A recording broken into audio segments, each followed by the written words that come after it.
Though New Girl comes to a close in mid-2018, we'll never forget the friendship that started it all. Welcome to MsMojo, and today we'll be counting down our picks for the top 10 times New Girl's Jess and Cece were friendship goals. Knock, knock, Russell! Who's there? Two women! Two women, who? Two women coming in! Two women coming in, who? Before we begin, we publish new content every day, so be sure to subscribe to our channel and ring the bell to get notified about our latest videos. For this list, we're looking at the times when these two perfectly exemplified just what it means to be a friend on the American sitcom. This really is your best cake ever. Do you think so? Number 10, Jess is laid off. This instance shows just why we love this dynamic duo. In good times and bad, they always have each other's backs. When Jess is suddenly laid off, she's understandably devastated. Jess, oh my God, are you okay? How long have you been sitting here? She sits silently in the hallway, now burdened with broken dreams and a box of her old teaching supplies. Then Cece rushes in to bring her home. In a sweet moment, she gently tells Jess that greater things are going to happen for her. It's gonna be okay, all right? I mean, this is the moment before something amazing is gonna happen for you, I promise. It's a classic when one door closes, another one opens speech, but it's so genuine, we can't help but get a little choked up. Is this making you feel better? Number 9, first student. Cece, bring it fast and bring it hard. You have 53 seconds. When Jess is given 20 minutes to respond to a job offer at a children's museum, she's unsure what to do. Cece, however, believes Jess is supposed to stay a teacher, and lovingly reminds Jess that she was actually her first student. Get in here, we'll learn it together. But everyone will laugh at us. They can drive it or milk it as far as I'm concerned. I don't know what that means. I heard my dad say it. A flashback shows young Cece sitting in the library, squinting at the book in front of her. Jess immediately offers to help. Jess shows Cece that the text is easily readable when pressing her nose to the book.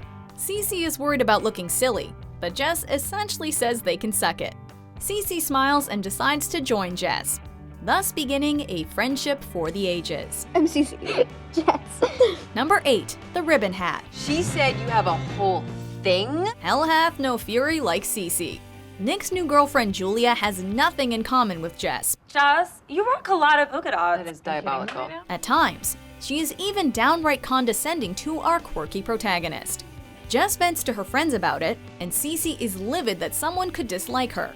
Sadie politely suggests that Jess may just be a little overwhelming to new people. I think I know what she meant. I mean, you do like girly stuff. After all, she recalls that when she met Jess, she was wearing a bright pink hat made with ribbons. Screw her! And I'm gonna wear that ribbon hat. Go get it right now. This causes Cece to defend Jess even further.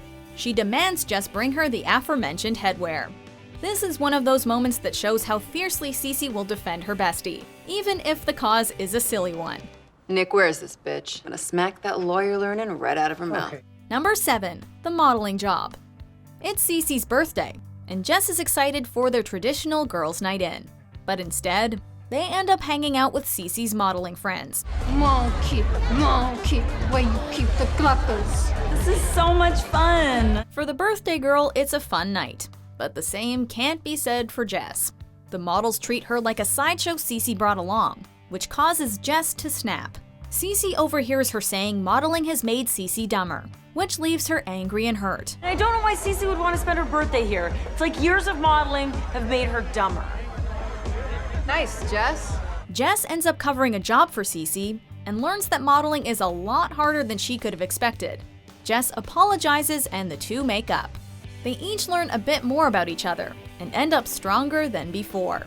You're brave. You've always been braver than me. Number 6, the grass is always greener. Who invited this little green chimney? It's a bong! Yeah. Jess and Cece decide to stay in for a low-key bachelorette party. Even better, they end up getting absolutely baked, chilling and watching TV. Hey, remember Coach? Oh yeah! A package arrives at the door, and oddly enough, it's a bread maker. An attached note from Schmidt's mother says it's such a simplistic device, even Cece could use it. Cece, this bread maker couldn't be easier to use. It has one button, even you can do it with a few tries. Ha ha, Louise. Jess is furious, saying that gender roles are so not Cece. As the night goes on, The bride-to-be starts to worry about her impending marriage. She breaks down, telling Jess she's worried she won't be a good wife to Schmidt. Jess reminds her of all the time she's taken care of her and assures her that she'll be perfect. How can you say you don't take care of people?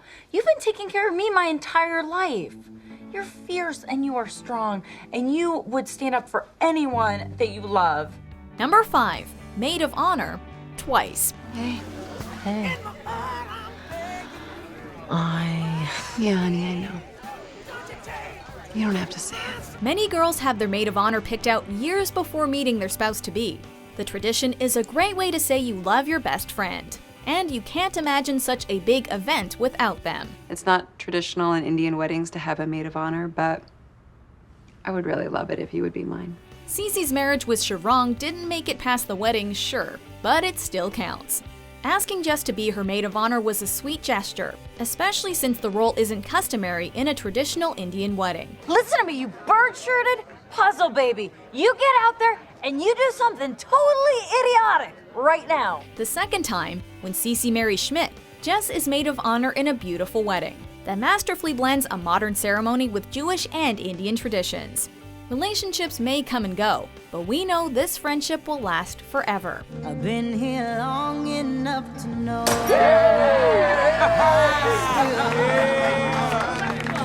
Number 4, Bearded Bride. Oh, it's not as bad as I thought. Cece gets traditional bridal mehndi for her big day, and the ornate designs beautifully decorate her hands.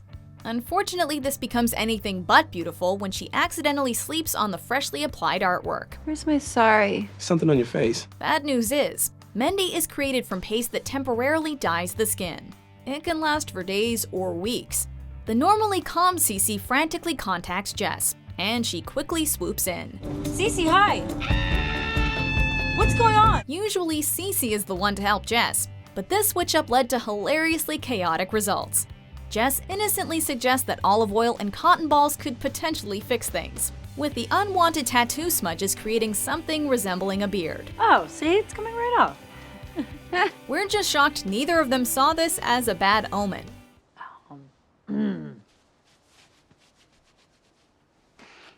All gone? Number 3, Bachelorette Party. I am throwing Cece's surprise bachelorette party here tonight, and the only males invited are strippers, so oil up or get out, guys. While some girls have been planning their weddings since childhood, Cece spent her early years planning a downright obscene bachelorette party. Everybody assume surprise positions.